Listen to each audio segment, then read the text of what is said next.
¿Cuál es la providencia de Dios encerrada en el mensaje de la cruz? ¿Quién es Dios? ¿Por qué creó el cielo y la tierra? ¿Por qué plantó el árbol de la ciencia del bien y del mal en el huerto del Edén? ¿Quién es Jesucristo y por qué Él es el único Salvador de la humanidad?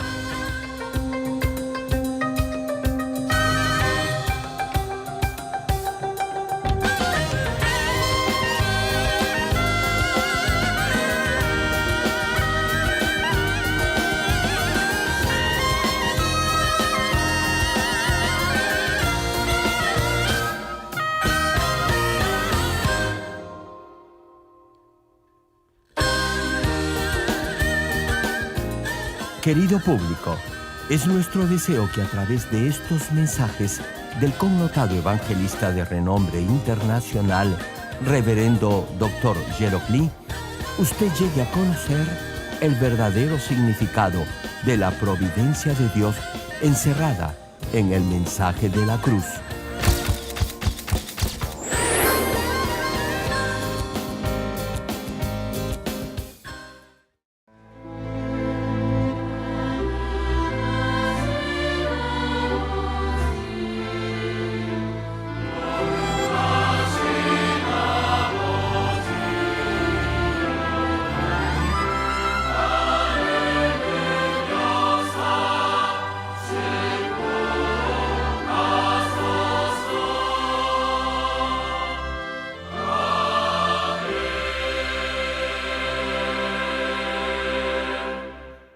El pasaje bíblico de hoy, Marcos capítulo 15, versículos 16 al 20.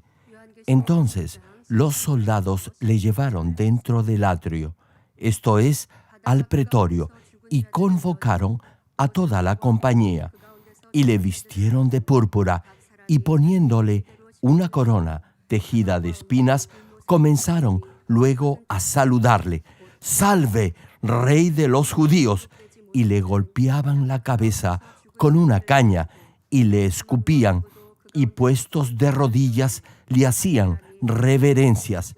Después de haberle escarnecido, le desnudaron la púrpura y le pusieron sus propios vestidos y le sacaron para crucificarle.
구함과 그 은혜 말할 수 없도다.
Amados hermanos en Cristo y miembros de las más de 10.000 iglesias en Corea y alrededor del mundo que están presenciando este servicio a través del satélite, del internet, de la televisión de señal abierta o de cable, o que lo están escuchando por cintas de audio, por la radio o por cualquier otro medio de comunicación en el mundo entero. Esta es la prédica número 12 de la serie El mensaje de la cruz. Hermanos, Jesús vino a este mundo para salvar a todos los pecadores y para hacerlo tuvo que asumir la pena de muerte que debía haber recibido cada uno de nosotros. Por eso, el Señor padeció todo tipo de sufrimientos siendo finalmente crucificado. Los padecimientos del Señor Jesús dieron perdón de los pecados, liberándolo de la maldición del mismo pecado y permitiéndole vivir en las bendiciones de Dios. En este sentido, deberá no solamente entender que Jesús perdonó sus pecados, sino comprender en detalle cómo lo hizo. Solo entonces podrá amar al Señor con todo su corazón y vivirá una vida de fe en victoria, sabiendo por qué Él llevó todo ese sufrimiento. En la última prédica vimos la providencia de Dios al hacer que el Señor Jesús naciera en un pesebre, que viviera una vida austera en este mundo y que derramara su sangre al ser azotado.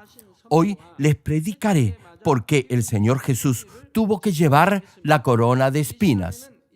Espero que a través de este mensaje lleguen a comprender el amor del Señor, quien llevó la corona de espinas por cada uno de nosotros. Oro en el nombre del Señor para que, con ese amor, se esfuercen por avanzar más decididamente hacia el reino de los cielos. Amados hermanos, el Señor Jesucristo es el Hijo de Dios, el Rey de Reyes y el Señor de Señores. Él merece la más gloriosa corona. Sin embargo, la corona que Jesús llevó no fue una corona hecha de oro y joyas, sino una corona de espinas puntiagudas. Marcos capítulo 15, versículos 16 al 18, cita: Entonces los soldados le llevaron dentro del atrio, esto es, al pretorio, y convocaron a toda la compañía, y le vistieron de púrpura, y poniéndole una corona tejida de espinas, comenzaron luego a saludarle: «Salve, Rey de los judíos». Hermano, las zarzas en Israel tienen unas espinas largas, duras y puntiagudas. Los soldados romanos tejieron una corona con estas espinas, más pequeña que la cabeza de un hombre, y se la pusieron a Jesús. Aquellas largas y filudas espinas traspasaron su cabeza, causándole un agudo dolor en el cráneo, y pronto su rostro se cubrió de sangre. Tal vez se pregunte, ¿por qué Dios permitió que su amado y único Hijo, Jesús, llevara esa corona de espinas? Fue para perdonar al hombre de los pecados que comete con el pensamiento.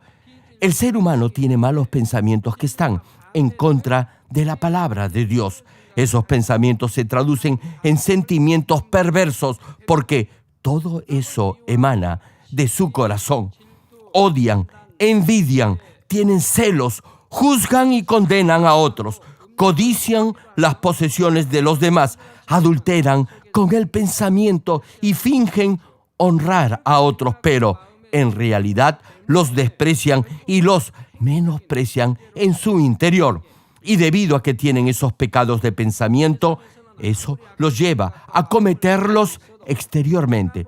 En este mundo, no importa lo perverso que puedan ser sus pensamientos o deseos, no se consideran pecados a menos que se manifiesten en hechos. No obstante, si alguien tiene el deseo de pecar en su mente y en su corazón, la Biblia lo considera ya como pecado. Mateo capítulo 5, versículo 28 menciona: pero yo os digo que cualquiera que mira a una mujer para codiciarla, ya adulteró con ella en su corazón. Y primera de Juan capítulo 3, versículo 15 añade: todo aquel que aborrece a su hermano es homicida. Y sabéis que ningún homicida tiene vida eterna permanente en él. Hermano, ¿sabe que este versículo dice que si odia a alguien no tiene vida eterna? Siempre les digo esto: todo aquel que odia a su hermano es un homicida. Aun cuando no haya matado a alguien, si solamente le tiene odio a un hermano en su corazón, lo estará matando. Escúchelo bien, hermano. Y sabéis que ningún homicida tiene vida eterna permanente en él. Y añade: todo aquel que aborrece a su hermano no tiene vida eterna en él. Así que, si no se despoja de esa maldad, no podrá entrar al reino de los cielos. Por eso, Dios le dice que debe amar incluso a sus enemigos. Imagínese lo malo que es odiar a su hermano que no es su enemigo. Por ello, la Biblia, tanto en el Antiguo como en el Nuevo Testamento, señala que esa clase de personas no tienen vida eterna. Si alguien odia a otra persona, aun cuando no lo haya matado, para Dios, que ve el interior del corazón de cada uno, será condenado como un homicida. La razón por la que el Señor Jesús llevó una corona de espinas y derramó su sangre fue para perdonarnos incluso de los pecados que comete con sus pensamientos. Todo aquel que cree esto y es perdonado deberá purificar sus pensamientos y corazón. Querido público, primero déjeme explicar qué significa no cometer pecados con el pensamiento. En el cerebro hay un sistema llamado memoria, a través del cual el ser humano almacena todo su conocimiento. A todo lo que ha guardado dentro de este sistema de memoria, es decir, a todo lo que ha visto, oído y aprendido por medio de sus sentidos, se le llama conocimiento. Cuando ese conocimiento almacenado se reproduce, se le denomina pensamiento. Ahora bien, si alguien se lesiona la cabeza en un accidente de tránsito o en cualquier otro accidente, algunos pierden la memoria. No pueden recordar nada porque su sistema de memoria está dañado. Por eso decimos que cuando el conocimiento almacenado se reproduce, a eso se le llama pensamiento. Sin embargo, el conocimiento que cada uno ha almacenado en el cerebro desde su nacimiento es diferente. Actualmente hay más de 7.000 millones de personas en el mundo y ninguno tiene el mismo nivel de conocimiento, y es porque el trasfondo y la educación de cada uno son diferentes y porque, además, cada uno ingresa experiencias, hechos, etcétera, con una carga sentimental distinta, aun cuando pueden haber vivido en un mismo entorno y haber aprendido bajo las mismas condiciones. Igualmente, de acuerdo a la naturaleza de su corazón, recibirá y aceptará cada experiencia con una carga sentimental diferente. Y debido a que tiene diferente conocimiento, su escala de valores y sus parámetros o normas para discernir entre lo bueno y lo malo será asimismo diferente. Además, el discernimiento que cada uno tiene de una misma situación también será distinto. Algunos podrían decir que algo es malo y perverso y otros dirán de lo mismo que es bueno y hermoso. Lo que se considera educado en un país tal vez pueda ser censurado o juzgado como burdo o tosco en otro. De igual manera, el pensamiento de cada uno es diferente y la mayoría de ellos están en contra de la palabra de Dios. Cuando Adán vivía en el huerto del Edén, solo tenía pensamientos buenos, y era porque le había enseñado solo la verdad. Adán solo pensaba en lo bueno, pero desde que pecó, el conocimiento de lo verdadero se fue diluyendo en su corazón, siendo reemplazado por el conocimiento de lo falso. El conocimiento de lo bueno como amor espiritual, servir a los demás y tener compasión y misericordia fue reemplazado por el conocimiento de lo malo como la ira, la codicia y los deseos de la carne. Satanás controla el conocimiento de lo malo y lo induce a desobedecer a Dios. Les doy un ejemplo. Supongamos que uno de sus colegas ha hecho un buen trabajo y ha sido reconocido por ello en público. En esta situación, Satanás podría controlar la mentira, la falsedad y el engaño que hay en su corazón y lo inducirá a tener malos pensamientos. Podría incluso llegar a quejarse pensando que esa labor no la hizo tal o cual persona, que en realidad no merece todo el reconocimiento y que no deberían mencionarlo solo a él, sino también a usted. Si en su mente solo tuviera el conocimiento de lo bueno, no pensaría así. Satanás no podría controlarlo y se regocijaría con lo que es bueno, diciendo que está feliz porque han reconocido la labor de su compañero e incluso seguiría su ejemplo.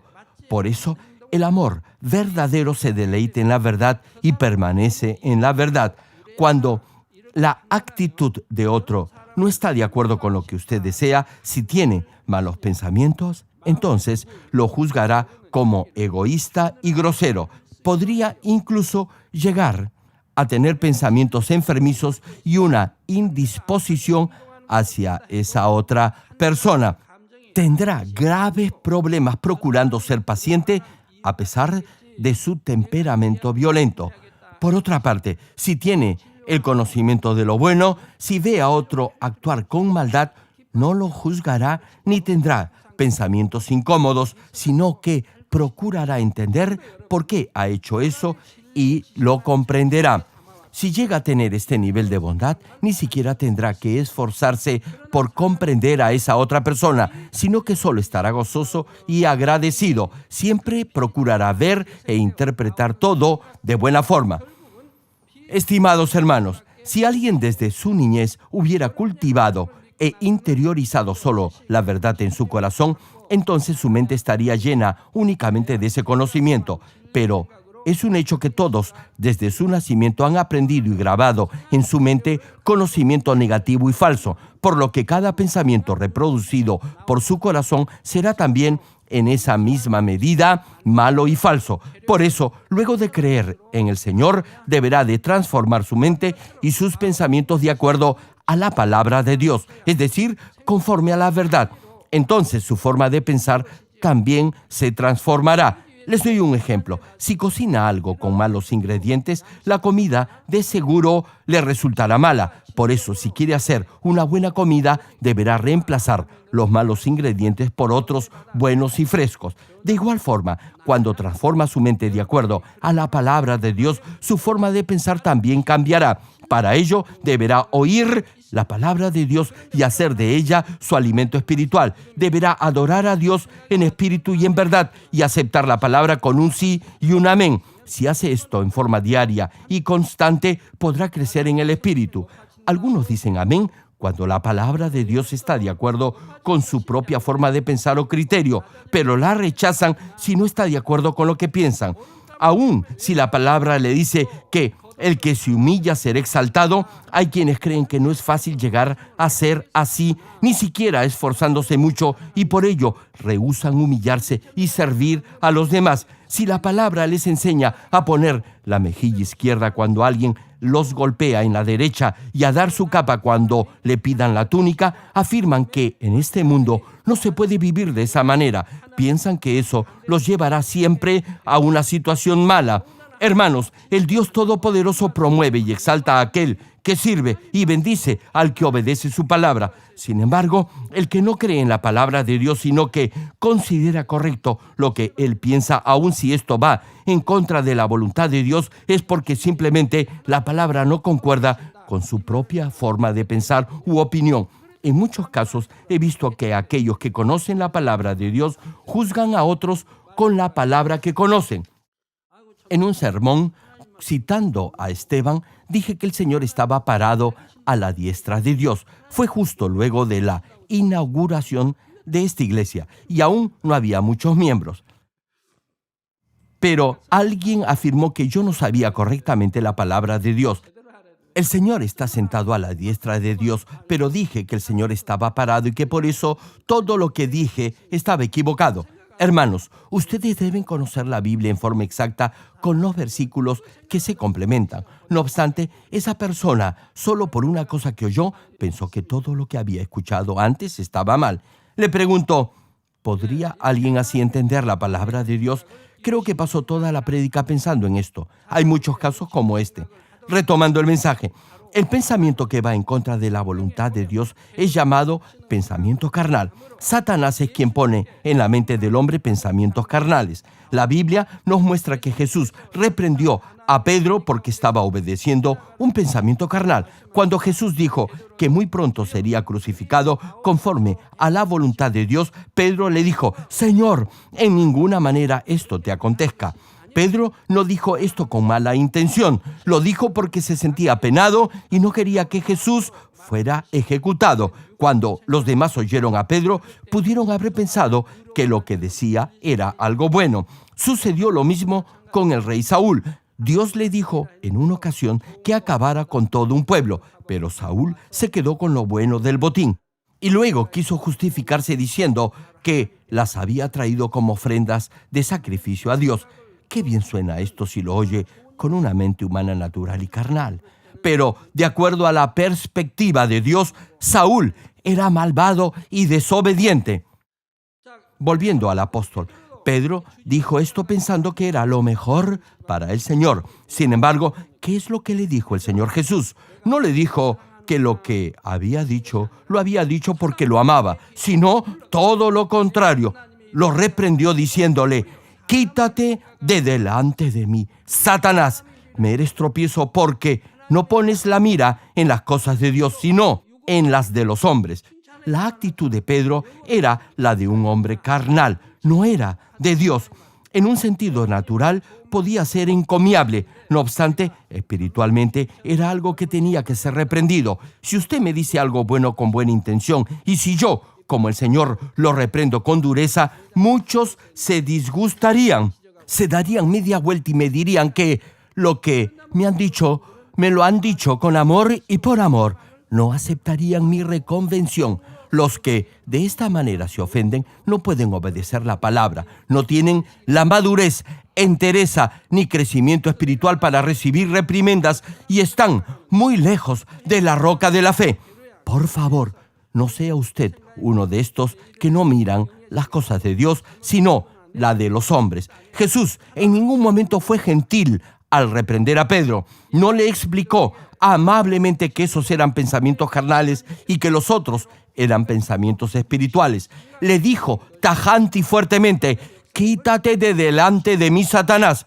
Jesús no quiso decir que Pedro era Satanás, sino que quería alertarlo que Satanás estaba controlando su mente y pensamientos carnales para que dijera y pensara algo que estaba en contra de la voluntad de Dios. La gente carnal ve sus pensamientos carnales como algo bueno, prudente y sensato. Sin embargo, Romanos capítulo 8, versículo 7 cita: por cuanto los designios de la carne son enemistad contra Dios, porque no se sujetan a la ley de Dios, ni tampoco pueden. Hermano, los designios de la carne, es decir, los pensamientos carnales, son enemistad contra Dios y no se sujetan a la voluntad de Dios. No importa lo aparentemente sensatos y buenos que parezcan ser esos argumentos u opiniones carnales. Si usted cumple su servicio en la iglesia de acuerdo a esos pensamientos carnales, eso no será del agrado de Dios. Solo si derriba toda clase de pensamiento carnal podrá tener fe espiritual. Tan pronto haya eliminado sus pensamientos carnales, podrá entender la voluntad y el amor de Dios, serle grato a Él y vivir en ese nivel de bendición celestial. El poder de Dios trasciende el conocimiento y el pensamiento humano, y la sabiduría y el entendimiento de Dios no pueden ser medidos por el hombre. Si obedece la voluntad de Dios y desecha todo pensamiento o criterio humano carnal, podrá experimentar en su propia vida el inconmensurable poder de Dios. Hermanos, desde que acepté al Señor y conocí a este Dios todopoderoso, nunca he puesto en duda la palabra de Dios usando mi propio criterio o pensamiento carnal. Durante los 7 años que estuve enfermo, ningún doctor pudo sanarme. Solo Dios lo pudo hacer y lo hizo en un instante.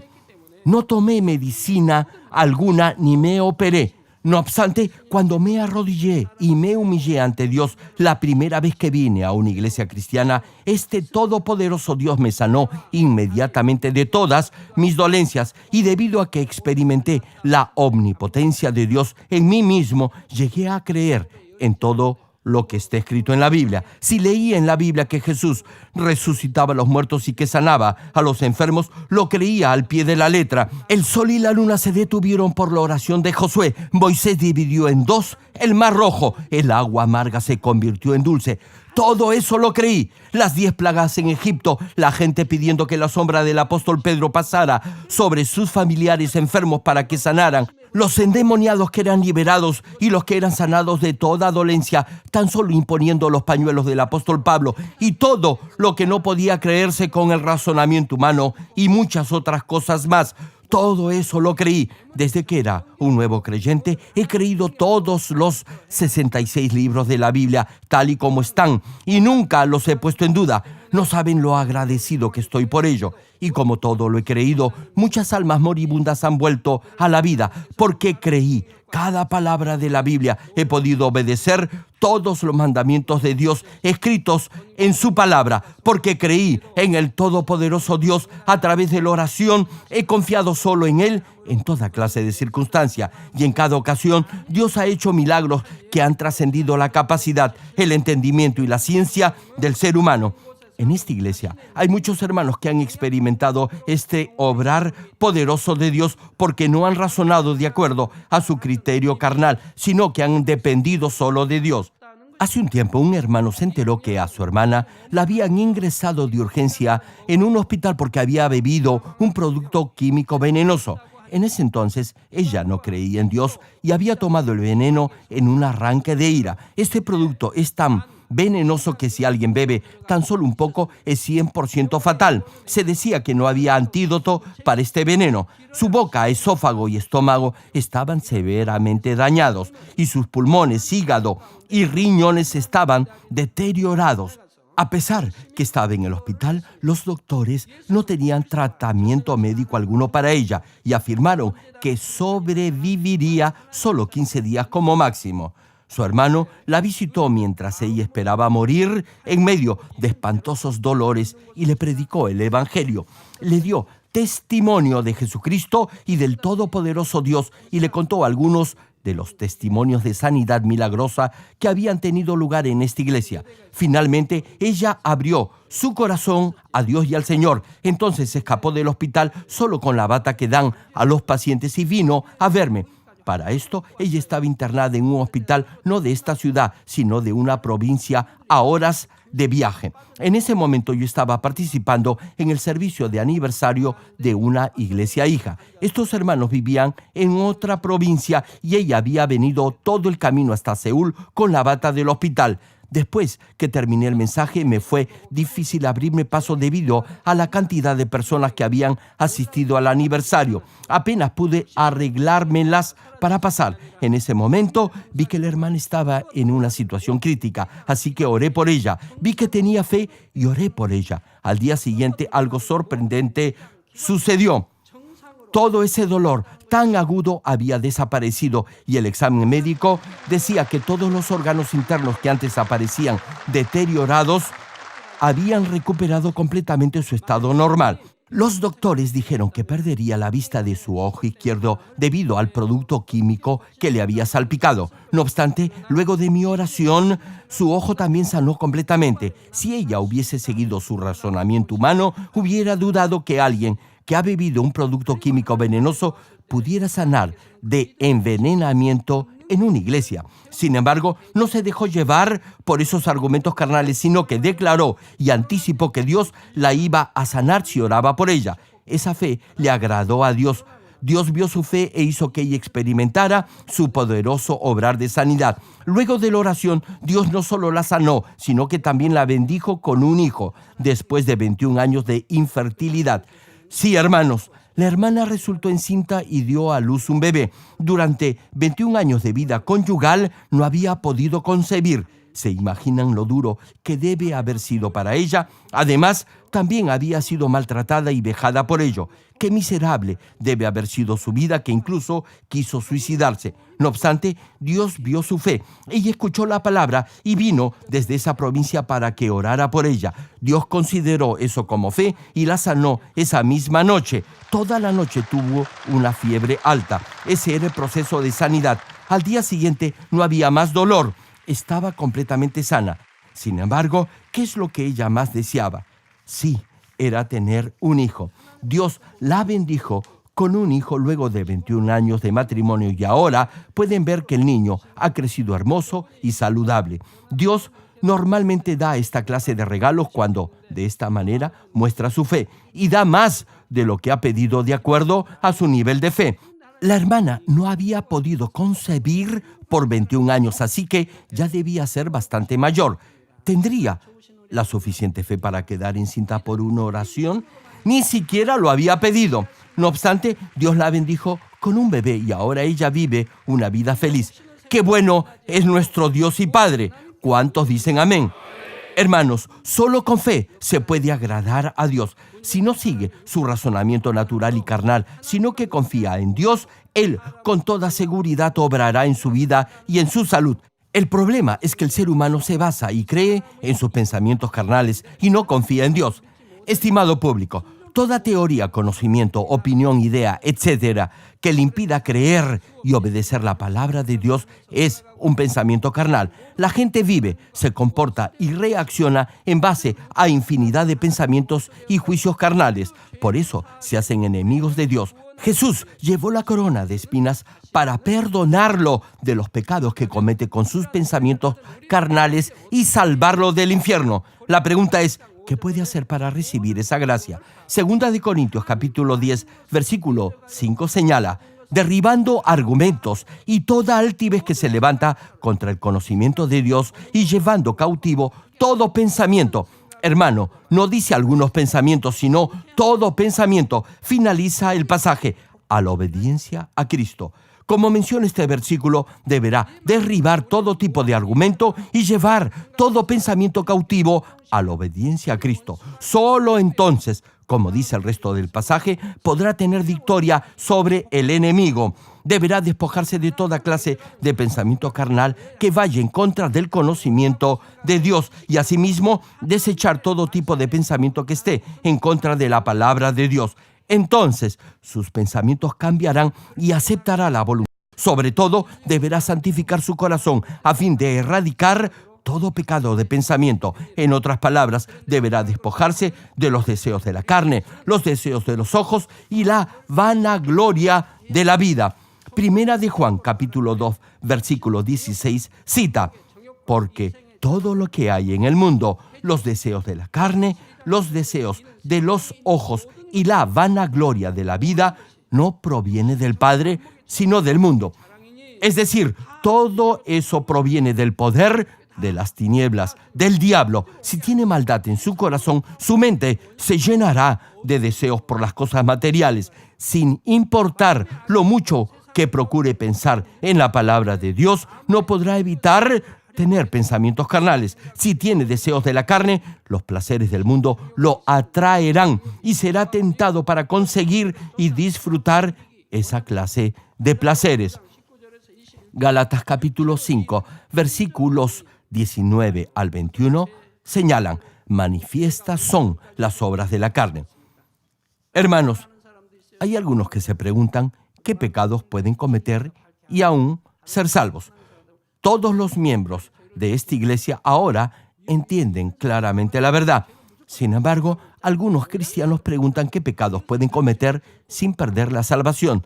La Biblia, no obstante, dice que debe despojarse de toda clase de pecado y de toda forma de maldad. Le pregunto, ¿acaso es tener fe querer saber qué clase de pecados puede cometer y aún ser salvo? Entre los pecados, Dios dice que son obvios los actos de la naturaleza pecaminosa o las obras de la carne. Claramente Dios menciona en la Biblia que hay pecados que pueden ser perdonados si verdaderamente se arrepienten y se alejan de ellos, y otros pecados que no pueden ser perdonados. Por eso, Gálatas capítulo 5, versículos 19 al 21 advierte: y manifiestas son las obras de la carne, que son adulterio, fornicación, inmundicia, lascivia, idolatría, hechicerías, enemistades, pleitos, celos, iras, contiendas, disensiones, herejías, envidias, homicidios, borracheras, orgías y cosas semejantes a estas, acerca de las cuales os amonesto, como ya os he dicho antes, que los que practican tales cosas no heredarán el reino de Dios.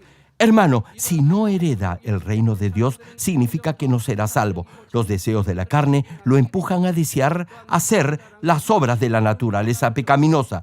Lo siguiente, los deseos de los ojos hacen que su mente busque las cosas carnales a través de lo que ve con sus ojos y oye con sus oídos. Debido a estos deseos de los ojos, el deseo por las cosas mundanas y terrenales aumenta más y más. Finalmente, el orgullo o la vanagloria de la vida hacen que sea presuntuoso y presumido, buscando todo tipo de placeres mundanos. El orgullo de la vida hace que desee ser más importante y más elogiado que los demás, que busque el poder y la fama en este mundo. Si saca de su corazón los deseos de la carne, los deseos de los ojos y la vanagloria de la vida, su mente no se llenará más de pensamientos carnales, sino de espirituales. Amados hermanos, podrán llevar las mejores coronas en el cielo precisamente porque Jesús llevó la corona de espinas por cada uno de ustedes. En el cielo hay varios tipos de coronas. Las coronas celestiales serán diferentes de acuerdo a la clase de vida que haya vivido en este mundo. Primera de Corintios capítulo 9, versículo 25 señala: todo aquel que lucha, de todo se abstiene, ellos a la verdad, para recibir una corona corruptible, pero nosotros una incorruptible. Le pregunto, ¿cuál es la corona que perece o que es corruptible? Quiere decir una corona que no los llevará al cielo. Aquí, una corona incorruptible se le otorga a aquellos que han aceptado al Señor y que se esfuerzan por despojarse de sus pecados escuchando la palabra de Dios. La corona de gloria que se menciona en Primera de Pedro, capítulo 5, versículo 4, se le dará a los que se han despojado de sus pecados, viven por la palabra y así glorifican a Dios. La siguiente, la corona de vida que se menciona en Santiago, capítulo 1, versículo 12 y en Apocalipsis, capítulo 2, versículo 10, es otorgada a los que han sido fieles hasta la muerte, amando a Dios al grado sumo y que han alcanzado la santidad, echando fuera toda forma de maldad. Para los que han llegado a la perfecta santidad y han sido totalmente fieles al Señor, con esa fe que agrada y complace a Dios, como el apóstol Pablo, se le concederá la corona de justicia, como señala 2 de Timoteo capítulo 4, versículo 8. Finalmente, en Apocalipsis capítulo 4, versículo 4, podemos ver en el cielo a los 24 ancianos llevando coronas de oro. Esta es la mejor y la mayor de todas las coronas. No significa que el que recibe esta corona de oro no pueda también recibir la corona de justicia. El apóstol Pablo recibió ambas. Aquí, ancianos se refiere a los que están totalmente santificados, son fieles en la casa de Dios y tienen la fe como el oro puro. Igualmente, las diferentes coronas se entregarán de acuerdo a su nivel de santidad y a lo fiel que ha sido en este mundo. En particular, la corona de oro y de justicia se otorgará a los que Dios exalta más. Ellos disfrutarán de la gloria eterna en el cielo. Cuando Jesús llevó la corona de espinas, no solo lo redimió de sus pecados de pensamiento, sino también le dio acceso para llevar las mejores coronas en el cielo. Es mi deseo que entiendan este profundo amor del Señor y que así se despojen de todo tipo de pecado de pensamiento. Oro para que derriben toda clase de argumento carnal que lo pueda hacer dudar de la palabra de Dios y que le impida obedecerla. Les ruego que tengan solo pensamientos buenos y espirituales, que obedezcan completamente la palabra de Dios y de esta manera experimenten el obrar del Espíritu Santo. Finalizo el mensaje. Queridos hermanos en Cristo y estimado público, segunda de Timoteo capítulo 4, versículo 8 señala: por lo demás, me está guardada la corona de justicia, la cual me dará el Señor, juez justo, en aquel día, y no solo a mí, sino también a todos los que aman su venida. Una pregunta: ¿quiénes son los que anhelan la venida del Señor? Alguien diga amén. Sí, son los que han sido cultivados como la novia del Señor. Han guardado perfecto e inmaculado todo su espíritu, alma y cuerpo hasta el regreso de nuestro Señor Jesucristo. Ellos se sentirán gozosos si el Señor viene antes, porque ya habrán terminado la buena carrera de la fe y lo estarán esperando. Por eso el pasaje dice: no solo a mí, sino también a todos los que anhelan la venida del Señor. Aquellos que ansían que el Señor regrese, incluso hoy mismo, deben haber finalizado su proceso de perfeccionamiento como la novia del Señor. Tal como menciona la Biblia, deberán haber guardado todo su espíritu, alma y cuerpo intachable para el regreso del Señor Jesucristo. Dios dará la corona de justicia a todos ellos. Este versículo quiere decir que la corona de justicia será otorgada a todos los que deseen el regreso de nuestro glorioso Señor Jesucristo.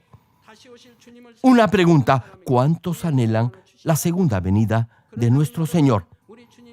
Hermanos, deben prepararse como la novia perfecta del Señor lo más rápido posible para que puedan declarar que verdaderamente anhelan su segunda venida. ¿Se imaginan si el novio viene para recibir a su novia y ella no está lista para entrar al banquete de las bodas porque aún no ha terminado de prepararse? La declaración de esa novia deseando el regreso del novio no será verdadera. Únicamente si ha santificado completamente su corazón y ha sido fiel en toda la casa de Dios, como Moisés, podrá entrar a la Nueva Jerusalén y declarar de corazón: Maranata, Señor, ven pronto.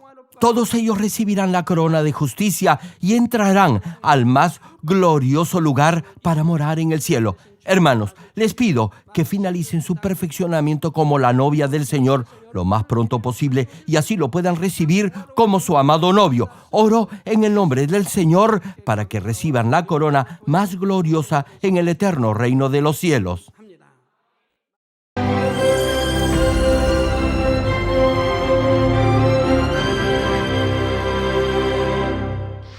Aleluya, Dios Todopoderoso de amor, pon tu mano sobre todos los hermanos y hermanas y sobre todos los miembros de nuestras iglesias en el mundo entero que están recibiendo con fe esta oración que trasciende el tiempo y el espacio a través del satélite, la televisión, el internet, o que le están escuchando por radio o por cintas de audio en todo el mundo.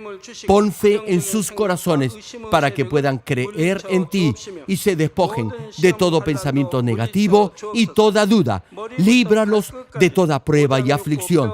Quema con el fuego del Espíritu Santo de la cabeza a los pies toda parte enferma, incluyendo toda célula, tejido y nervio, todo órgano interno e intestinos. Que la luz de tu Espíritu venga sobre ellos. En el nombre de Jesucristo, ordeno al diablo y a Satanás, a todo tipo de enfermedad, germen y dolencia, fuera. Quema con el fuego del Espíritu Santo toda enfermedad incurable y toda dolencia crónica. Que toda enfermedad contagiosa, resfriado y fiebre desaparezca. Protégelos de cualquier tipo de microbio, virus y bacteria.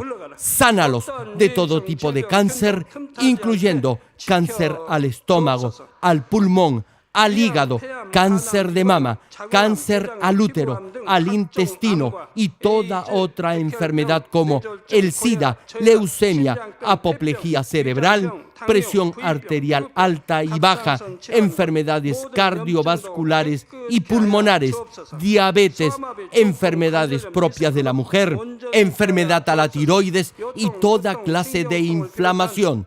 Quema con el fuego del Espíritu Santo toda polio, derrame cerebral, artritis y hernia. Que todo tipo de dolor de espalda, de cabeza y toda clase de neuralgia desaparezca. Líbralos de toda epilepsia, autismo, depresión, neurosis y enfermedades mentales y de toda clase de parálisis. Que los cojos y tullidos se levanten y caminen. Restaura la vista y el oído. Que los ciegos abran sus ojos, los sordos vuelvan a oír y que los mudos empiecen a hablar. Líbralos de todo tipo de accidente.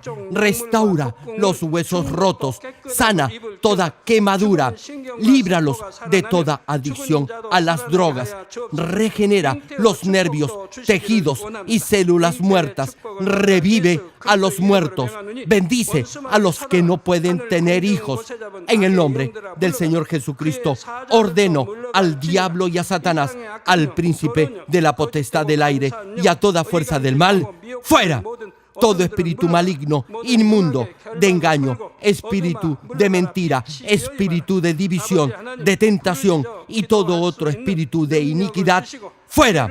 Ato a toda fuerza de la oscuridad y de maldad, y que la luz de tu espíritu descienda sobre ellos. Padre, fortalécelos para clamar en oración y dales poder para desechar todo pecado y llegar a la santidad. Que tengan salud, que sus almas prosperen y que sus familias sean evangelizadas y vengan al Señor. Protégelos de todo tipo de accidente y bendícelos para que tengan una vida de éxito y prosperen todo. Guarda y protege a todos tus hijos y sus hogares, centros de trabajo y negocios con el muro de fuego del Espíritu Santo, con tus huestes celestiales y tus ángeles y con tus ojos que son como llamas de fuego. Da a los estudiantes sabiduría y perseverancia y pone en sus corazones el anhelo de estudiar y progresar. Guarda sus corazones y pensamientos de todo lo mundano y siembra en ellos un ferviente amor por el Señor. Dios, bendice a tus hijos y que todo lo que hagan sea para gloria tuya. Gracias, Padre, por haber escuchado nuestra oración. Toda la gloria sea para ti. He orado en el nombre de nuestro Señor Jesucristo. Amén.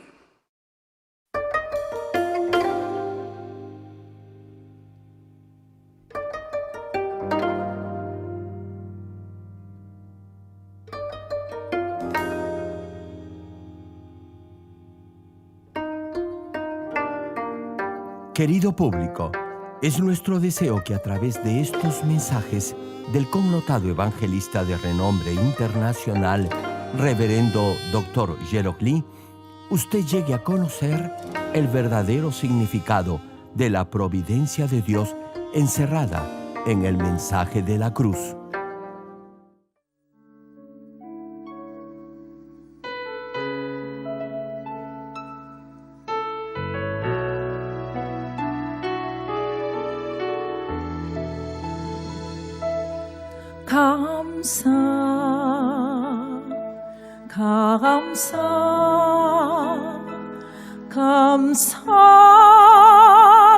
감사드리네.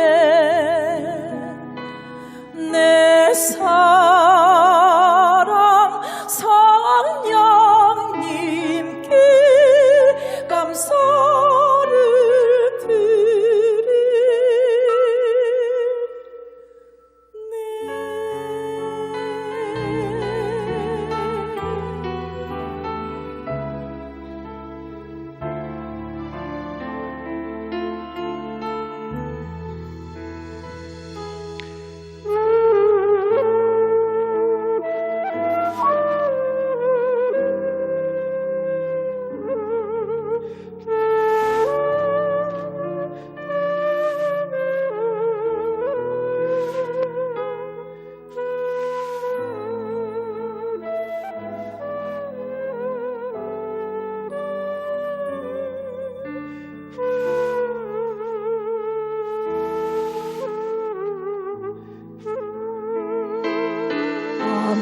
아무것도 아닌 나를 사랑하셔서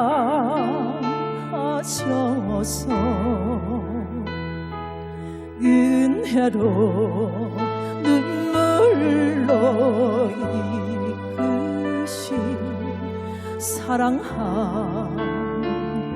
나의 목자 사랑 그로 애통함으로 간절한 기도로 우리의 마음을 이끌어 주신 분 내 눈에 눈물이 흘러요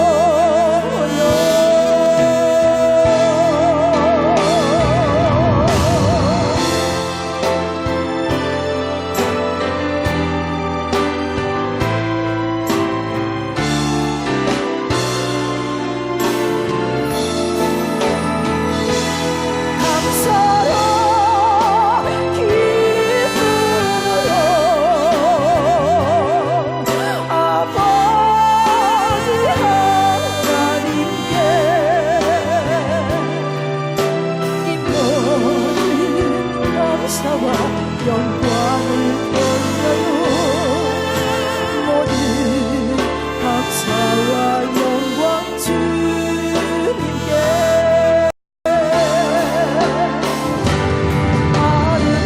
아름다운 새 예루살렘 눈이 부셔요 그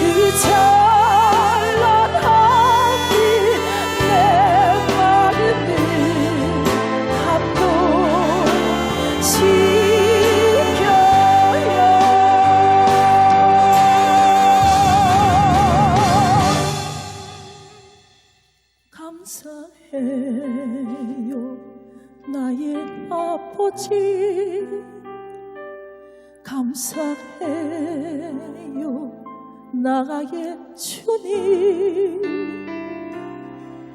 아름다운 새 예루살렘 가기까지 이끄신 내 목자님